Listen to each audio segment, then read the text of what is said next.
been filed now, and we have the Samajwadi Party reacting to this plea filed where the Anjuman Intizamiya is saying that if the Places of Worship Act is scrapped and if such petitions challenging the Places of Worship Act keep coming up in the courts, then it could have catastrophic consequences. Now, the Samajwadi Party also goes on to say that if such things continue, then there could be Ashanti. And this is the same leader. We are talking about Ram Gopal Yadav of the Samajwadi Party, who, when the Sambal incident took place, had said, "Patthar chalenge, agar booth lutenge, to patthar chalenge." Let's listen into what Ram Gopal Yadav now has to say. देखिए, ऐसा है कि संसद द्वारा बनाए हुए कानून है, उस पर अमल तो हो नहीं रहा है। कहीं अमल हो तब शांति रहे, और इस पर अमल नहीं होगा तो शांति होगी। Pragya is joining us live. Pragya, we have accessed the intervention plea that has been filed by the Anjuman Intizamiya. Here, the basic premise of the petition is that if Places of Worship Act, this kind of law, which is constantly, there are, pleas coming up in the court to challenge the law, where there are activists who are saying that, there should be some kind of judicial scrutiny because this deprives them of their rights to claim their right over their place of worship. If this is scrapped, then there will be, catastrophic consequences. This is what the intervention plea says. Now, take us through the politics that's playing out. How many more reactions? So, the SP leader is talking about Ashanti. What are other parties saying? Well, take India Alliance partners, and they all are saying that this is not right.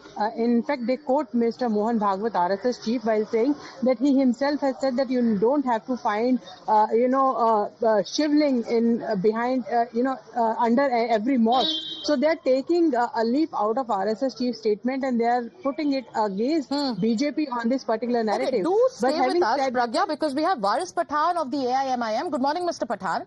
Now, there is an intervention plea that has been filed in the Supreme Court. It is the Anjuman Intizamiya, which is going on to say that if the Places of Worship Act is in fact scrapped, then there will be catastrophic consequences in the committee. But Mr. Pathan, many would ask that isn't the purpose of the judiciary to ensure the rule of law prevails, even if it means one has to revisit some uncomfortable truths of the past?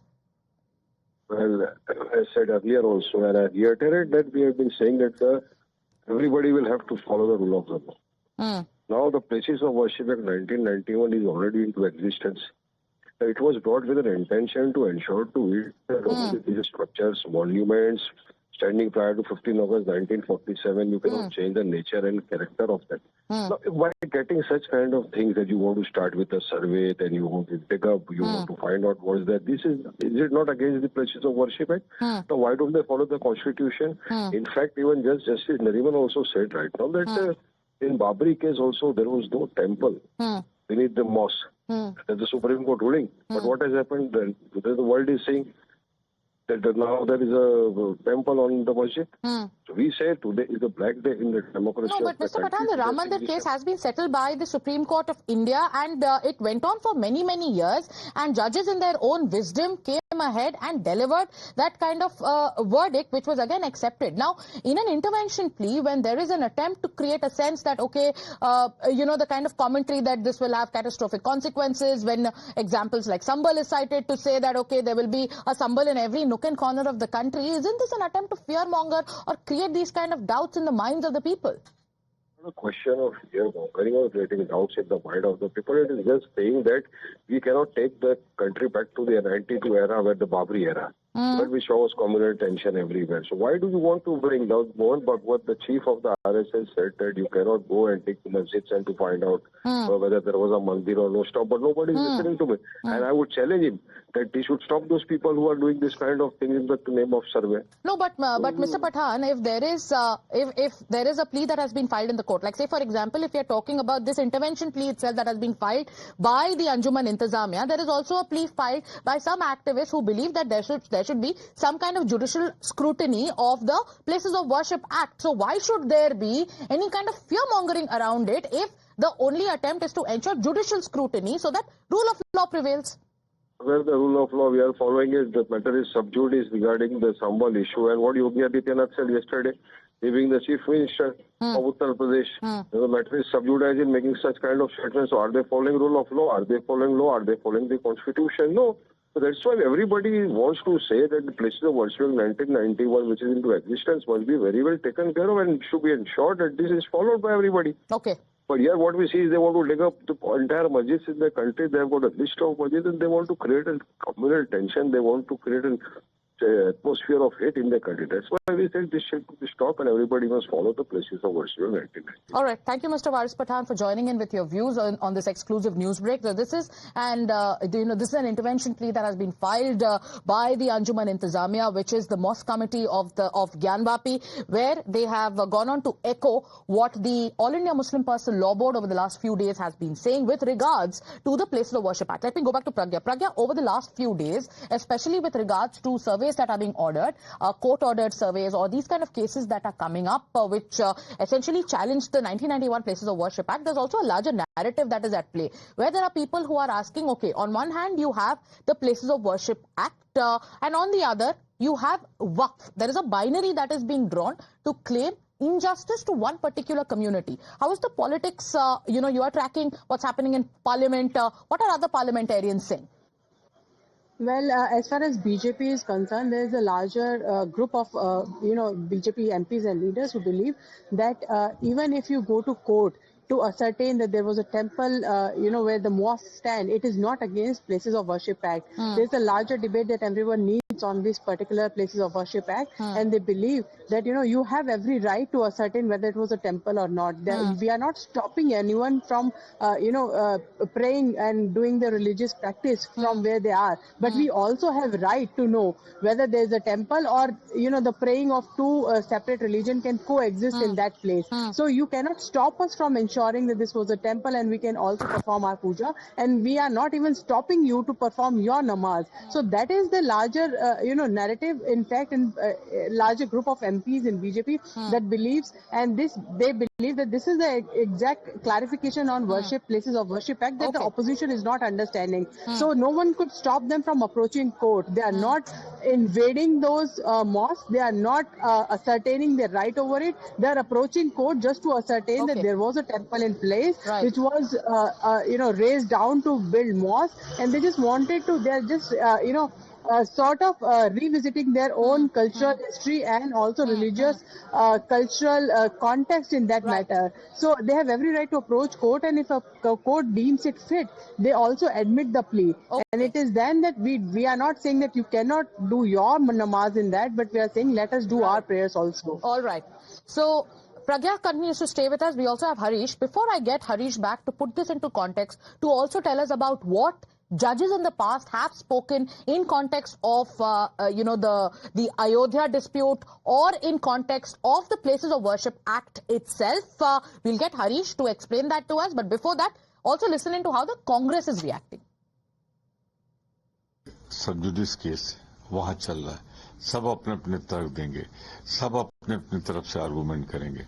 जहां तक मैं कहना चाहता हूं कि ये जो Indian place of worship act है, ये एक्ट पूरी तरह भारत की संसद से विधिवत पारित है 91 में। आज 2024 तक चैलेंज नहीं हुआ है, ना सेटिसाइड हुआ है। तो ये जो है ये कायम था, कायम है, कायम रहना चाहिए। Okay. Harish, you've been tracking these cases, especially, the recent case that came up in the Supreme Court when it comes to the Sambal survey plea and what the Supreme Court said. Now this intervention petition that has been filed. But to put this into context, also tell us about what legal eagles and judges have opined, especially in context of the Ayodhya judgment and also the Places of Worship Act. Tell us about what Justice Nariman in the past had said.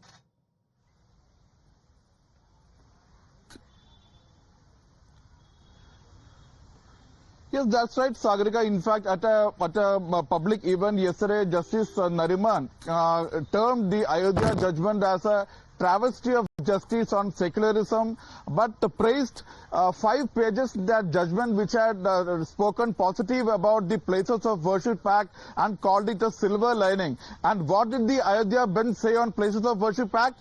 Sagarika, the bench had said that Places of Worship Act is a legislative instrument aimed at protecting the secular fabric of the country, and also, in fact, and has said that people should not be allowed to take law into their hands to remedy a past mistake. So these are the lines the Justice Nariman had praised yesterday, and said that these 5 pages should be read out in high courts and various courts across the country, so that such claims are not made, and so courts do not pass any positive order as far as surveys are concerned, and also passing other interim orders before the core issue is discussed. So, but referring to the positive comments regarding Place of Worship Act in the Ayodhya judgment, the Hindu petitioners have already told the court in their petitions that they are just remarks, obiter dicta, and does not have the force of a law. Right. Therefore, it is not binding on all courts. And also, the constitutionality of Places of Worship was not before the Ayodhya bench. Number 3, this particular Ayodhya dispute was out of the purview of Places of Worship Act, because it was an ongoing dispute. So there are arguments for and against this Places of Worship Act. Absolutely. But this particular intervention application and the language of it used by the Anjuman Intizamiya Masjid has definitely raised eyebrows, because people are questioning whether it amounts to fear-mongering. It's because it warns of very drastic consequences, and Sambal-like disputes may arise at every nook and corner of the country, hampering the country's peace and harmony. And also, a committee goes on to say that if something happens, if, say, for example, the Places of Worship Act is scrapped, then a Sambal-like dispute can arise in every nook and corner, then it is sounding an alarmist tune. That is the crux of this intervention petition. Thank you, Harish, for bringing us that exclusive. We'll be coming back to get more details on the same. With that, we slip into a short commercial break. We'll be back with more news and updates. Stay with time.